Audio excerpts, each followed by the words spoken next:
Just look around. They've got it. That's where they ship from. They got all of it.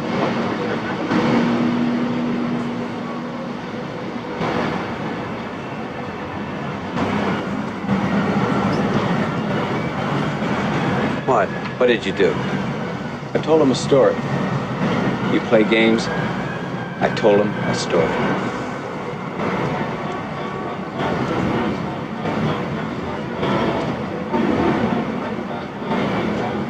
Oh, you poor dumb son of a bitch. You've done more damage than you know. I hope so.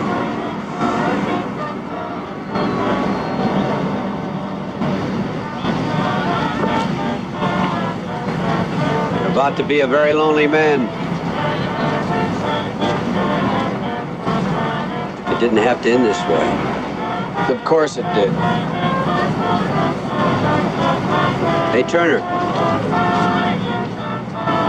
How do you know they'll print it? You can take a walk, but how far if they don't print it? They'll print it. How do you know?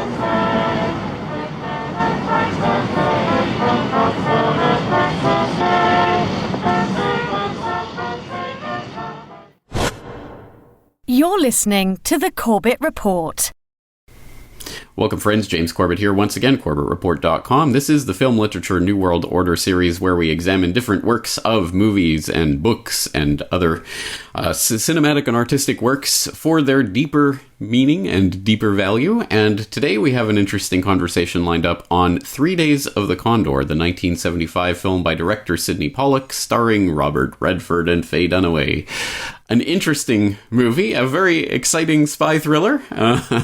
Make of it what you will, but I was intrigued to discover that this is one of, if not the favorite movie of Sibel Edmonds of BoilingFrogsPost.com and Newsbud. Extremely interesting. Sibel, thank you for joining us today. Many thanks for having me on, James.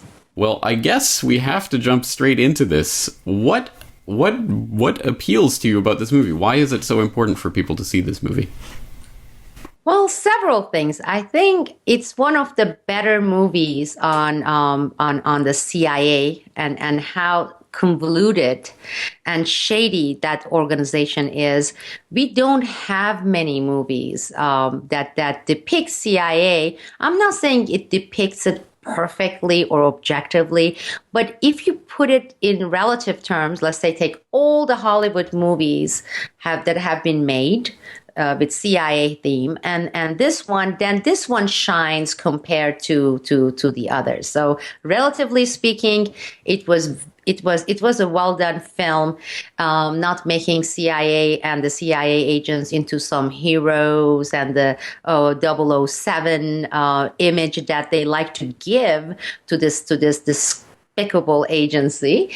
The other thing I really loved about this film was the ending, believe me or not, because again, we have had some movies alluding to the media's collusion with the deep state or government or the CIA. But this movie, especially the end scene, made this statement pretty perfectly. And to me, it was that wow moment. I watched that movie long before my whistleblowing. It's a 1970s movie. But since my journey of whistleblowing started in 2002, I have watched it, I think, 2 or 3 times more. The other thing that is interesting is the reception that this film had. Again, it was widely acclaimed, not by the media and the reviews, but by the public.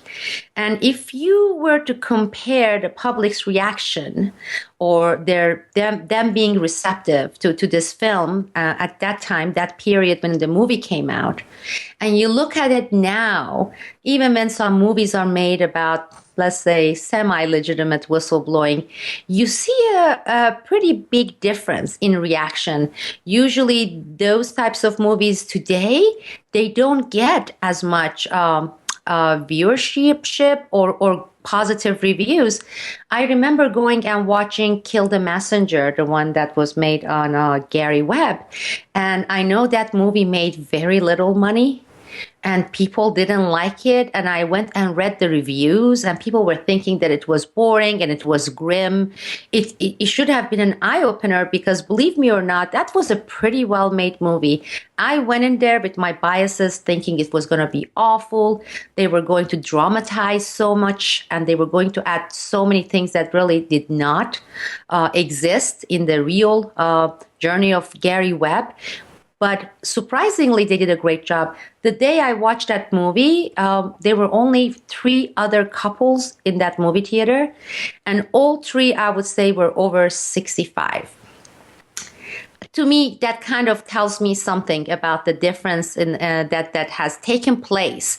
The perceptions, the people, what they expect. They want the special effect. They want, 24. I don't know. They want movies that are all about bam and bang and heroes and we the great guys. That and of course we'll talk about it. I'm going to let you throw the questions and then I'll answer them. I think the timing of this movie, when it was made, a lot of people, maybe especially newer generations, they don't know the context, what was happening in the country during that time when this movie was made and it was showcased. And I think that's very, very significant. And again, I think Sidney Pollack did a great job weaving several of those at the time current and even today can be perceived as current context, real life context into this film. Well, you're exactly right to highlight the political context in which this film was released, if not actually made. It's coming right around that time of Watergate and the Church Committee hearings and all of the things that started to really open up the Pandora's box, at least a little bit, to give the public a glimpse into that. And I think that was being reflected in the cinema in the years leading up to 3 Days of the Condor. We started to see more of this sort of hidden presence of a kind of secret, shadowy government playing behind the scenes in a number of movies, Executive Action and Parallax View. But then you have 1975, you have 3 Days of the Condor, you have the Killer Elite by Sam Peckinpah, and you have Breakout, a Charles Bronson movie, all of which specifically talk about the CIA and some of their machinations. So that was definitely part of the milieu, the zeitgeist in which this was happening. And I mean, there's a number of interesting things to explore there, but I think one is just the general theme of the public's disillusionment or disenchantment with the government itself, as specifically reflected in the CIA. And I think by that point, it was quite common for people to be voicing their concerns about what's being done in the name of their government. I think that might, in fact, in many ways, be the beginning of the slide to where we are today, where Congress has a 10% approval rating or whatever, and people would rather see random people from the phone book than their Congress critters in charge. I think that type of disillusionment with government really started. We started to see that slide in the 1970s, and it's reflected in movies like this, and the fact it was even possible to put this out there. Let's talk about the representation, the presentation of the CIA, and how it reflected the public's consciousness of that at the time. Well, exactly. I think you touched upon some of the most significant points in there, and it was not only the CIA that was depicted, but the country's objectives, as you alluded to. The two important things, for example, as we watch the movie and as he's trying to figure out what's his name, Joseph Turner, Robert Redford's character, and he gets closer and closer to find out what was this assassination that took place about and why these things were taking place, because he's bewildered, I mean, so much is unknown to him. He's on the run. It boils down to the Middle East and oil enters the theme in the movie. Well, this is the era in 1973, 1974. We had the OPEC oil crisis. This was during the period when these nations got together, Iran, Venezuela, and they said, maybe after all, we've got some muscles that we can flex, okay? But maybe we can use oil as bargaining points. And if we were to stick together, as we know, divide and conquer has been in Middle East in effect, in play for centuries.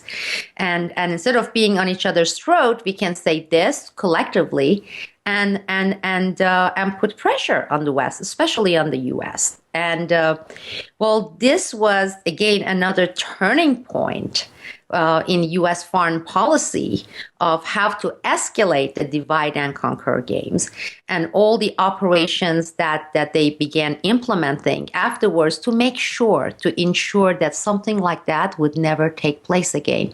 And guess what, James? Since 1974, 1975, what happened to OPEC? I mean, OPEC is like a joke. It's like this little symbol thing that just exists in names. And you look at the players, the members of OPEC, each one hating another one. There is this amazing divisiveness among them, which meaning that whatever they put in place through these operations in Middle East, through CIA, it was successful. It unfortunately was successful. So OPEC theme, without the name even OPEC being mentioned, Middle East is woven into it again, which connects to the CIA, because CIA played the biggest, the most major role in implementing and putting in place mechanism to prevent another OPEC. This is how we control you. Just one by one, we are going to divide. Iran, Iraq, Saddam Hussein. And guess what? The Iran-Iraq war started in around 1979, 1980, and then it just went into full effect. Millions of people died. Well, this is how we separated. And now, of course, even at the time, we had Gaddafi, we had Libya. So that is important. And the other thing that you mentioned, the Church Committee, Watergate, the scandals of family jewels that exposed all the CIA's domestic activities, Operation Mockingbird, that came into light. So all of those, I guess, went a long way to bring that public's reception to the point for it was a great timing for the movie, very current, and amazingly, it is still current today, minus the public's perception being readily available to really look into the macro operations of the deep state. Because even when we say shadowy CIA, with this, it did boil down to the Middle East because and the deep state. The beneficiaries of these operations, well, the beneficiaries were never the American people. And what is the government as beneficiary? Sure, maybe they get expanded to a certain degree, but then you look at the true, real beneficiaries of those operations by the CIA, you get to the deep state, you get into the big oil and the financial institutions. What we've been talking about, who's at the top of the pyramid. Right. Well, it's also the idea of the compartmentalization of that deep state, because there's a group within the CIA that's fighting another group within the CIA. That was one of the most perfect points in this film, because I think it's the only one I know that really depicts how compartmentalized it is. We can show the parallel between this, let's say, and Operation Gladio, because I did have and do have members under National Security Whistleblowers Coalition, former CIA operatives and analysts, and it's amazing how the most majority were not included. They were not aware of Operation Gladio, and it is so tightly compartmentalized. And how, for example, the DIA, Defense Intelligence Agency under Pentagon, and the certain specific units, very select individuals operative from the CIA and very select unit with select individuals from NATO run Operation Gladio and yet keep everything in this very tightly controlled, highly super secretive, compartmentalized fashion that they can even keep There are people who work there, and they may be working from in the next department from knowing. And a lot of people don't understand. They don't think it's possible, but that's exactly how they make these operations successful. Exactly right. Well, would it surprise you, or would it not surprise you in the least, to find out that former CIA Director Richard Helms had a role in the production of this film? It would surprise me. Now, here, you did it again. Well, I can't. I've seen it portrayed differently in different places. Some people say that he was an advisor to the film. Some people say that he was advising specifically Robert Redford on how to portray his character. The way that Sidney Pollack himself described it in a 1976 interview for Jump Cut magazine was they asked, did you have any contact with the CIA while you were making 3 Days of the Condor? And Pollack said, there wasn't really. We would have welcomed it, but we knew better than to try to pursue it actively in any way. What we did was to invite Mr. Richard Helms to come and watch the shooting for a day, which he did. I think he enjoyed himself very much. It was a movie, finally, and not any attempt on our part to do a definitive documentary. So we know that Helms was at least there for at least a day. There is a picture of him on set with Robert Redford. So the former CIA director was watching them produce this film in 1975. What does that say about what this film does or does not reveal, and how it does or does not reveal it?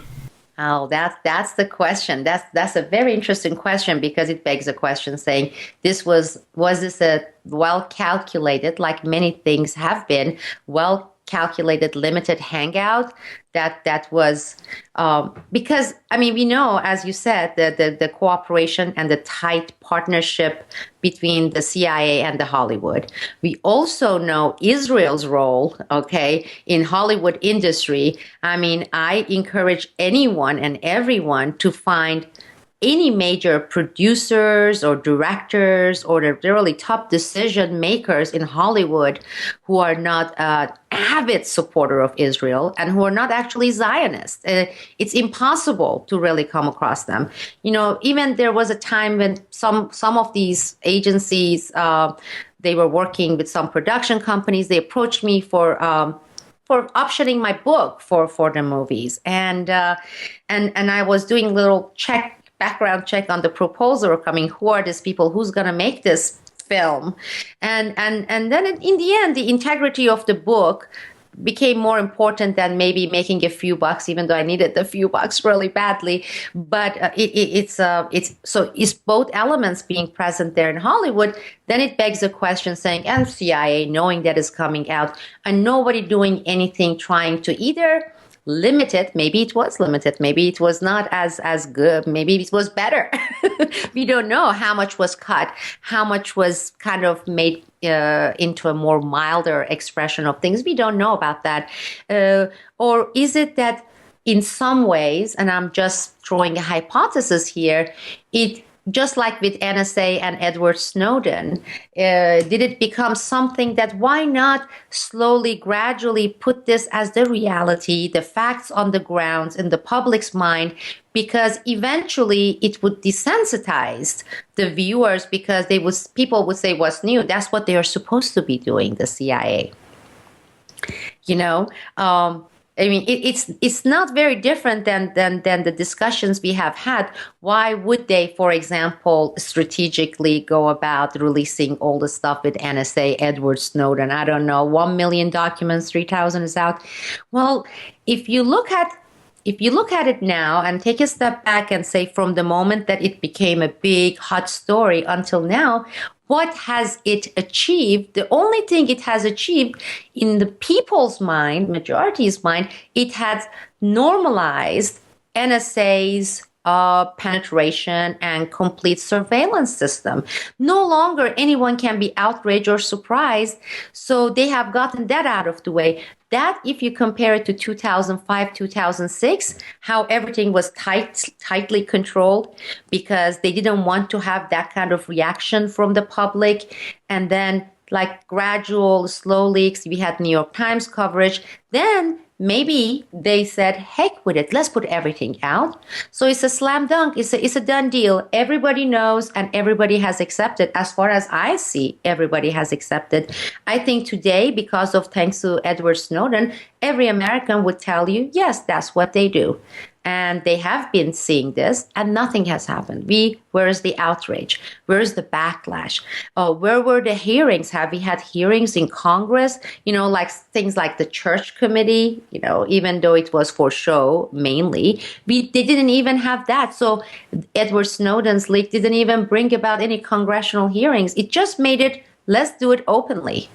And so similar thing can apply to this. Well, to be fair, there were some interesting revelations from the church committee hearings. I'm sure it's not the whole truth and nothing but the truth, but there was a lot of interesting nuggets that came out of there, including Mockingbird. But have you had any committee that came close to that? I mean, you compare that to the 9/11 committee in the Congress, okay? The joint House and Senate Intelligence Committee that came together. It doesn't even compare. You're right. Operation Mockingbird. I mean, when you go through the footage from church committees, you see some really significant information coming into light. But back to your question that why would they even release it when we know how controlled Hollywood is and has been? Maybe it is that, yes, as we mentioned, the family jewels scandals came out, the Operation Mockingbird, Watergate, and maybe it was to make it more it is the way it is. This is how it is, and gradually reducing that outrage factor possibility. Well, it is interesting because, as we say, so much of the current distaste with government and disillusionment with government dates from that time, I think, and yet there was the CIA with at least a finger in the pie, if not a whole hand. So let's hone in on that ending, because as you say, I think the ending is the crux of the entire story. And it seems to me from this interview from Jump Cut in 1976 that there may be a way that some of the audience read it as a happy ending, unproblematically. I'm not sure. Let's just allow me to quote from this a little bit, because I think it's interesting. So the magazine asks, was the New York Times ending thrown in because of what was happening while you were shooting, the Watergate disclosures? And Pollack says, no, it wasn't at all. We didn't want the CIA to end up victorious. It was as simple as that. When a power that strong is after a single individual, where can he go? The book has the CIA killing everybody. I didn't want to do that. I didn't want him dead. I wanted some hope, some sense that the audience could feel that there is a recourse. And the fact is, as corny as it seems, that what is changing everything now is the media. That's the pipeline that's exposing all of this, whether it's Ellsberg with the Pentagon Papers or Watergate with Bernstein and Woodward. Somehow, when it's public knowledge, that at least is a starting point, and we couldn't come up with another ending. The magazine asks, did you consider other endings? And Pollack says, we considered following the book where he kills people, but that just sounded cheap to me. There was another alternative, which was for him to somehow find a way of discrediting the character played by Cliff Robertson, and we toyed with that for a while, but that didn't work out. I was always nervous about the New York Times ending, so was Bob. We all were. But under the circumstances, it seemed the most truthful one, albeit corny. I mean, how could a guy get himself out of a situation like that? The only way I know is to write a book about it, to go on television and say, hey, look, these guys are after me and here's the proof. I mean, somehow when you become a large public figure, it's hands off. It's like the CIA wouldn't dare to try to make a move to stop this movie. We have too high a profile. It's like the Russians not killing Solzhenitsyn. If he were less famous, they'd do something to him. But notoriety is his only protection. He has too high a profile. What would happen to world opinion if something did happen to Solzhenitsyn? And the magazine asks, I understand the ending differently. Isn't there a strong implication that the CIA also controls the New York Times? And Pollack says, there is. We are saying, God help you all if we can't keep this pipeline open. What if? That's why he says, suppose they don't. That's all I really meant. Not that they will or they won't. There is that slight bit of doubt, and that's what I wanted. That's why I froze the frame with Redford looking like he might be hunted, because, you know, there was a real attempt to suppress the Pentagon Papers. We're taking all of this for granted now, all this freedom of the press. Oh, come on, they're going to print it. They're going to print it. Well, it's only within a couple of years that's what's happened. There was real government pressure to stop the New York Times from printing the Pentagon Papers, and they might have won very easily. I don't know how much pressure is being brought to bear right now on these newspapers by CIA people. It it can't be good for the CIA. There's a bad part to all of this, because the CIA, I'm sure, is partially paralyzed at this moment because of the public attention on them. And that's not good for this country either.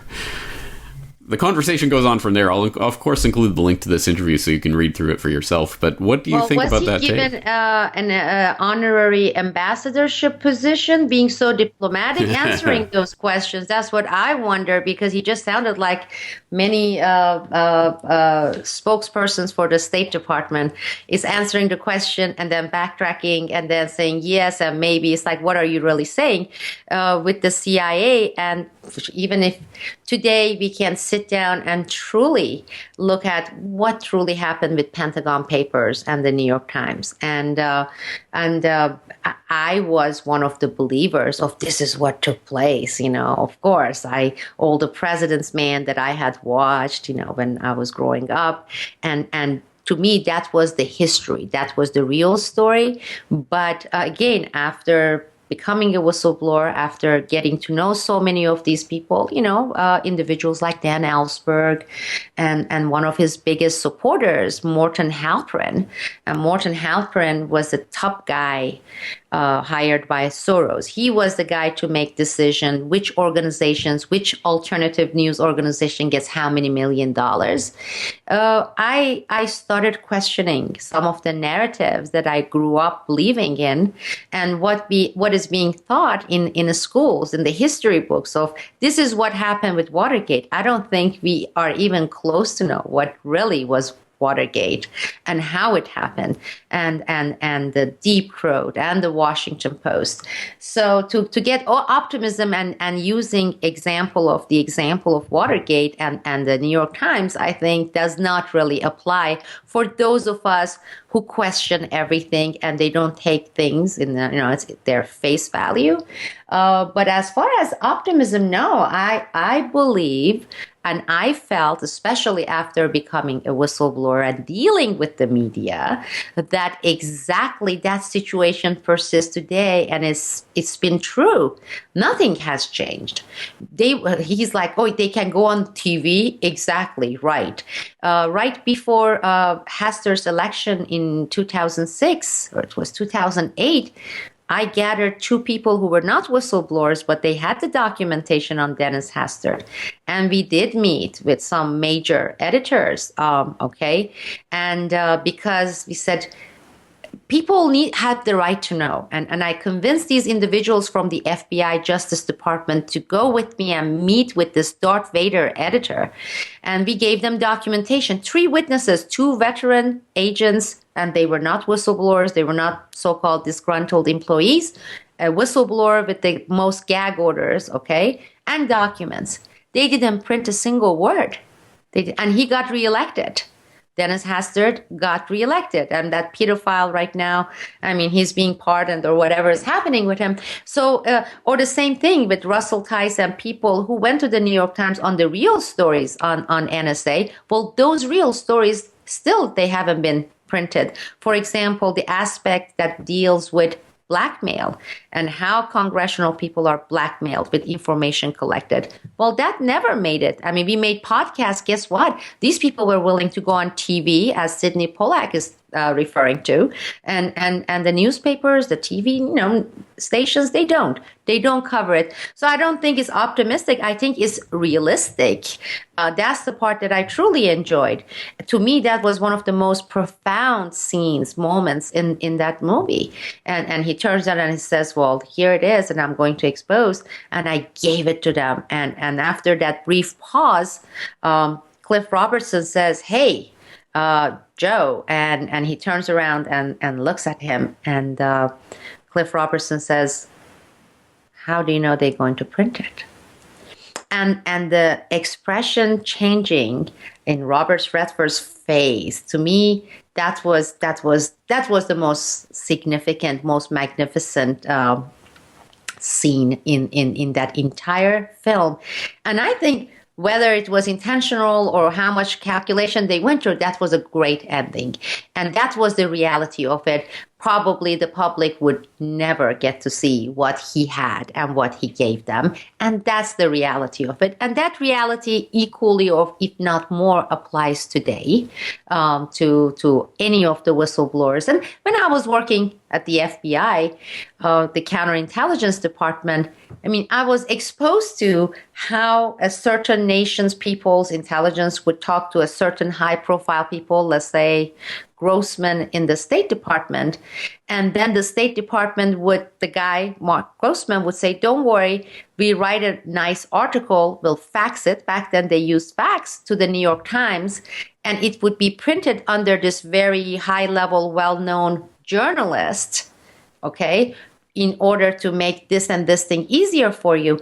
This was not once or twice occurring incidents or examples in so many of these things. The State Department, which is another channel for the CIA to operate domestically as well, they would actually fax articles, editorials, and would have New York Times, Washington Post printed under a specific journalist or a specific editorial writer's name. And it was a regular occurrence. It was a regular occurrence. So, and again, obviously in 1975, 1976, that was the case. So we know that it's been going on for a long time. Yes, we do. And that, again, shouldn't be a surprise to anyone listening to this podcast. But I guess there's the other side of that, not just the cynical side of it, which obviously, I mean, of course, the New York Times wouldn't print a story like that. But the other side of it is that really is the hope. If you did have a media source that would actually report on these things, that would be the counteract, or at least a potential counteraction to the subterfuge of the CIA. Wouldn't it? I mean, isn't that the actual hope here, that someone actually would print these stories, that someone really could burst open the stories? Well, my answer is going to have positive and negative sides. I mean, 50-50 divided. With today, so far, they haven't, and I'm still waiting. I know that this window of opportunity with the net and people talking about YouTube is it's a very limited time period we have, that the internet is not going to be functioning the way it is today. And as they are seeing how information is getting out, they're going to restrict it severely. And it's happening as we speak. They have been working on it for years. But is it possible to expose it? Yes. Is it possible to expose it through James Corbett Report? Yes, absolutely. Or through Boiling Frogs Post, or through some other journalistic entity with integrity. You put the documents there. That's the positive part. The negative aspect of it is, to me, the desensitization of public and how they have gone. This is the deep state together with their media arm and the government over these years, Watergate, the Church Committee, to make sure the public's attention span, desensitization, systematic brainwashing, apathy-inducing methods, to get it to a point where even if you show people, let's say Abu Ghraib pictures made it to the public eventually. When was it that Seymour Hersh? And they put these horrendous pictures online, didn't they? Did they hide it? No. It even showed up on CBS 60 Minutes, right? Well, actually, apparently some of the worst photos still haven't been published, but they did publish some horrific photos. They were horrifying pictures. And it was admitted to, so that was exposed. My question, and actually turning it into question and giving it back to you, is what kind of conclusion do we arrive at when we see things that have been exposed, whether it's Russell Tice on the blackmail, whether it's my case with Operation Gladio? We have been covering it. Your channels have had 100,000 views on some of these videos that we've made. Abu Ghraib, NSA, all these things. And then when we step back and look and see, well, what happened when we exposed it? Well, we gave the information to the public, we exposed it, but there still is this lack of action or the necessary reaction, I would say, that you would expect. And to me, that's the part that whenever we have a roundtable discussion, it comes and say, how do we deal with that dilemma? Putting information is one thing, and with integrity and letting the people, the public know. But how do you reduce this decades and decades of brainwashing, perception changing, perception shaping, apathy inducing operation that they put in place? That becomes a question.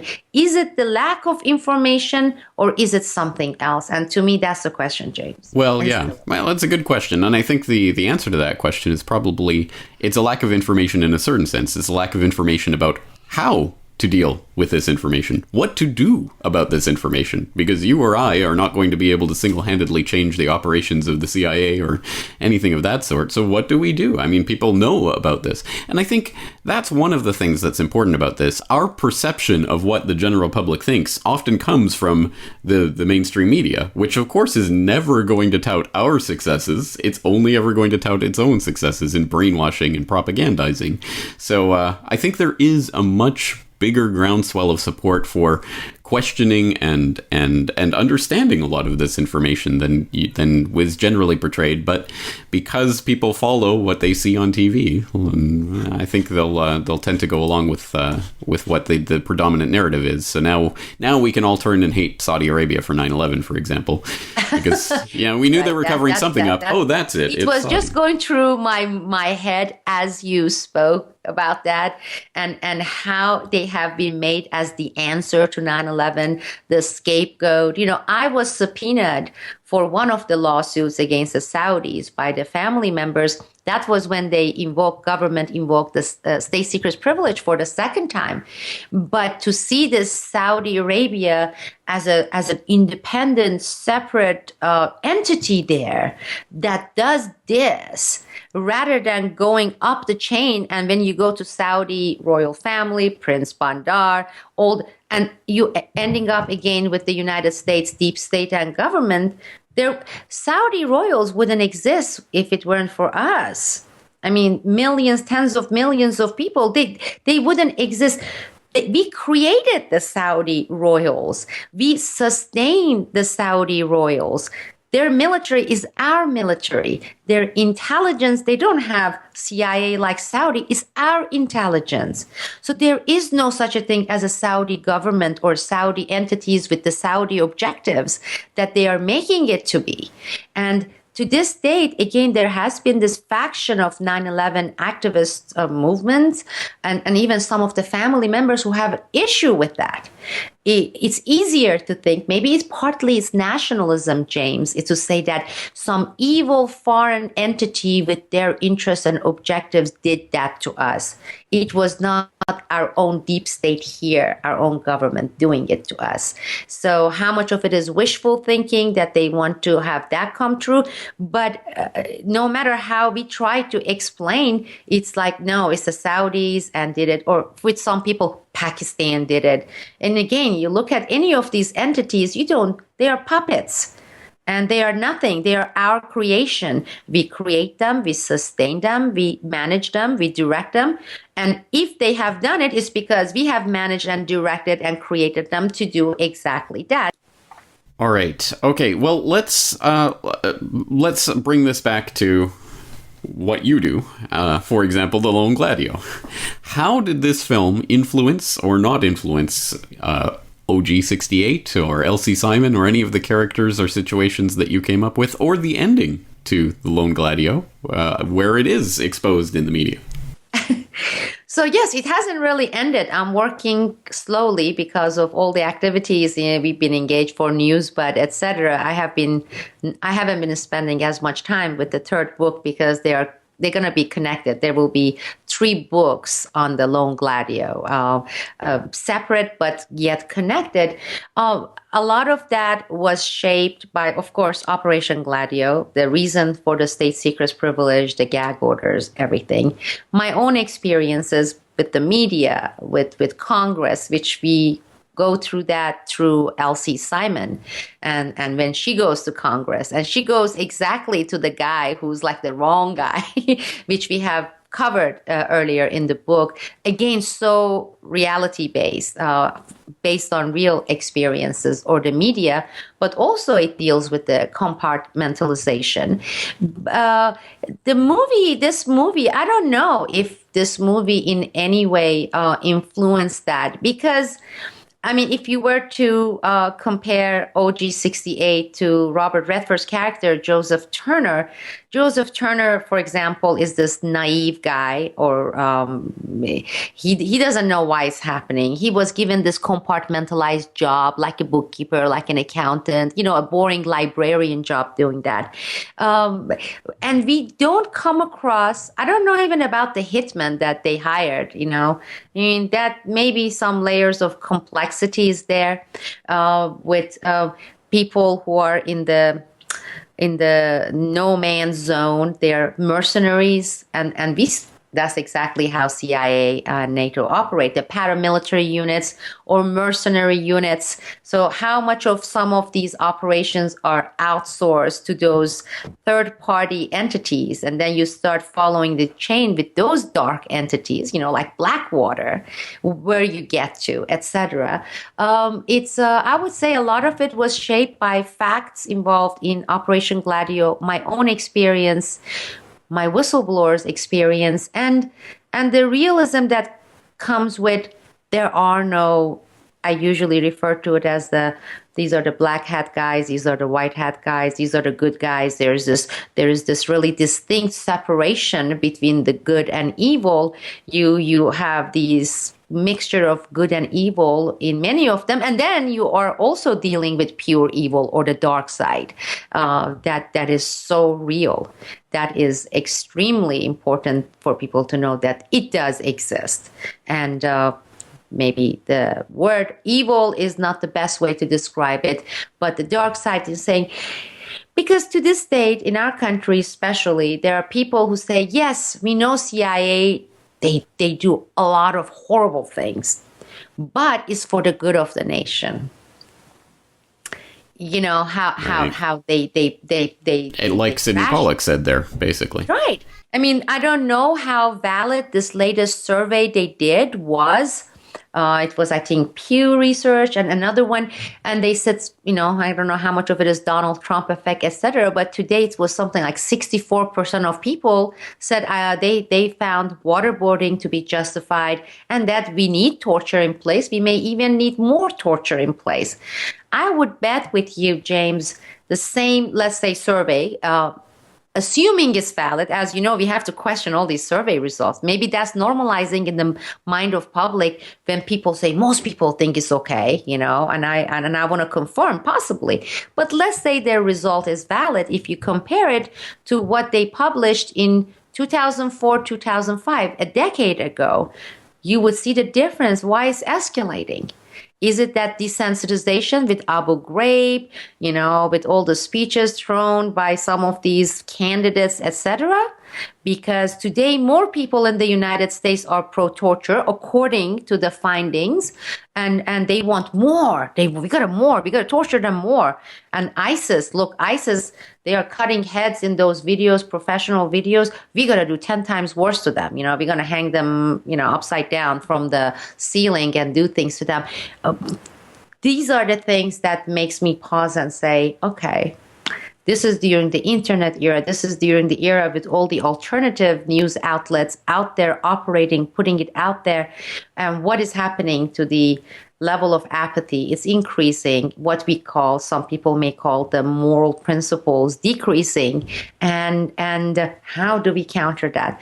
Because you would have expected, with more information being readily available through the internet, we would have been seeing the reduction. It would have been reduced. More people waking up, more people seeing what's going on and feeling outraged. But for some reason, we are seeing the opposite direction.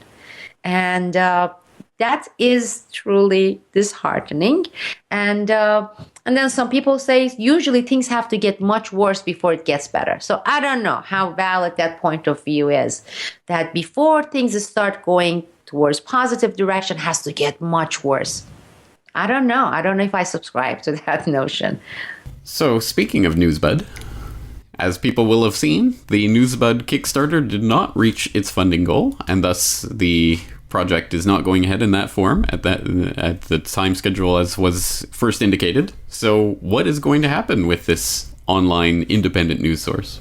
Well, that's exactly what I have been working on for the past 1 week. I tell you about the positive part, the heartening part. Number one is all the support that we did get. And there were people who were saying, oh, it's impossible even to get to a certain number, 25,000, because most people don't find media an exciting project, a real journalism. Most people, they want games, they want toys, they want this cooler that has a naked woman popping up when you open the lid and dance for you. Each cooler comes with a naked woman. But what was heartening that we really beat those odds. And the other thing is we have been receiving hundreds, if not thousands of emails from direct messaging that goes from Kickstarters to our administrative server and people saying, we know you didn't reach, we contributed, please don't give up.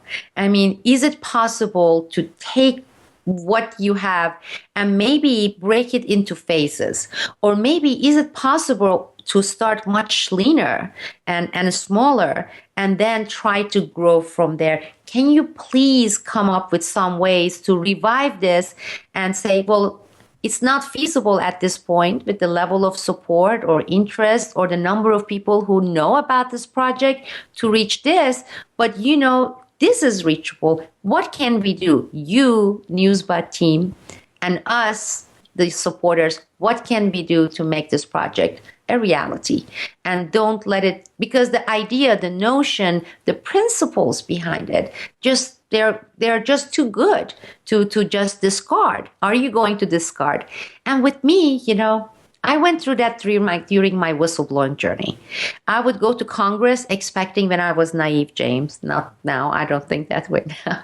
I would go to Congress and they would not do what they promised to do, holding hearings. Then I would get so disgusted, I would be ready to just basically throw in the towel and say, there is nothing to be done. But then a few days later, some catalyst would come along and pull me back on my feet. And I would say, no, I'm going to go to the courts and I'm going to challenge them in the courts. That whole notion of not giving up. If one way fails, you try other, methods. You try other channels. You don't give up. Well, people saying those things, are you going to give up? Well, that goes against my nature. I think that goes against the nature of all the people we have. Peter B. Collins feels the same way. So we got together. We've been thinking, we say, well, is it possible to phase this out and say, we reduce the amount and we divide it into 4 phases. We know that at this point, this is our reach. So if we start a Kickstarter this coming May and go for, let's say, 150,000 over a 45 days period, and then balance the shortcomings with the subscription fees that we have for the site at BFB, and then say, with this amount, we can have part of that team in place operating. No, we're not going to have a fancy new website or any new website developed. That's costly with the mobile application. We'll say that one is for phase 3, let's say. We won't have a web administrator. Okay, we'll have 1 full-time journalist. We'll have 1 or 2 full-time producers, or maybe 1 part-time producers, and make it with that and subscription for phase 1. Then 4 months later, for the next phase, we'll go for the same amount. Again, balance with subscribers, bring 1 more journalist, 1 more producer, so that at the end of this 12, 15-month period, we will be where we wanted to be in the first place, to be able to offer our programs 90+% of it without subscription to everyone. So we open it all to everyone, and to have all the team in place, because we can operate in a self-sustained fashion without the advertisement. Those things we're not going to compromise about, and that's the done deal. People are like, if you add 100,000 subscribers to your YouTube, and if you turn on that advertisement, they are giving me numbers. You can't make this much. And I keep telling them, I know, I understand, but I don't want it. Imagine if we are broadcasting a program about big pharma, okay? Let's say you and I are doing this program, interview, and we are talking about big pharma and the evils of big pharma. But our program starts with Merck advertising one of its ADHD medication. What kind of a hypocrisy would that be, James? We are doing that, but our video is opened with the advertisement inserted by Merck saying, give your kids ADHD medication. It's so repulsive. So we are still set to say no advertisement under no circumstances, no NGO business, no foundation business. We just start small and we bring in the team members in phases, and that will give us also the opportunity to show people what we are doing, the videos we are producing, the analysis we are putting out there, the investigative stories we are publishing. And they get to see what is being done with their generous support for the phase 1 and say, do we like this? Is this great? Is this worth it? Because if it is, then we're going to go and support them again on phase 2. Or they may say, no, I don't like this, each person individually, and I don't think it's good enough, and I don't think it's effective enough, and I'm not going to support. So again, it's the people who have the power to get us through phase 2 or say bye-bye. You're not going to even get to phase 2. I'm comfortable with that because to me, that's the truly free market model, supply demand. The demand is there. People like what you're doing. They support it. It's not, bye-bye. Just get out and say, this model doesn't work. And that's exactly what we are going to do. Well, I'm very pleased to hear that. I'm looking forward to it, and I'm sure people can stay tuned not only to boilingfrogspost.com, but corbettreport.com for more details as they emerge on that. So we'll wrap up this conversation on 3 Days of the Condor. Thank you for bringing this film to my attention. I have long known about it and heard about it, but never actually sat down to watch it until preparation for this interview. So thank you for bringing it to my attention. Lots of juicy nuggets in there. And I'm, of course, as always, interested in what the people in the audience think about this. So please do leave your comments about 3 Days of the Condor in the comment section of this post on corbettreport.com. Sibel Edmonds, thank you very much for joining us today. Many thanks, James. Thank you. Introducing The Last Word DVD. For the first time on DVD, you can own all 7 episodes from the first season of The Last Word video series, including The Last Word on Terrorism. You see, to Kissinger and the other adherents of the globalist ideology, terrorism is simply a word for any act that threatens the agenda of the globalists. The Last Word on CCTV. But there is something more fundamentally troubling about this entire CCTV surveillance grid than mere hucksterism. The Last Word on Utopia. The most pernicious evil always presents itself as something necessary, something transitory, a mere waypoint on the road to the land of milk and honey. In this way, the masses can be led to not only tolerate the most intolerable conditions, but actually to support those who would seek to rule over them. And the Last Word on Independence. It is a choice that we make each and every day to live in independence or in slavery. Every day is Independence Day. The Last Word DVD. Buy your copy today at corbettreport.com.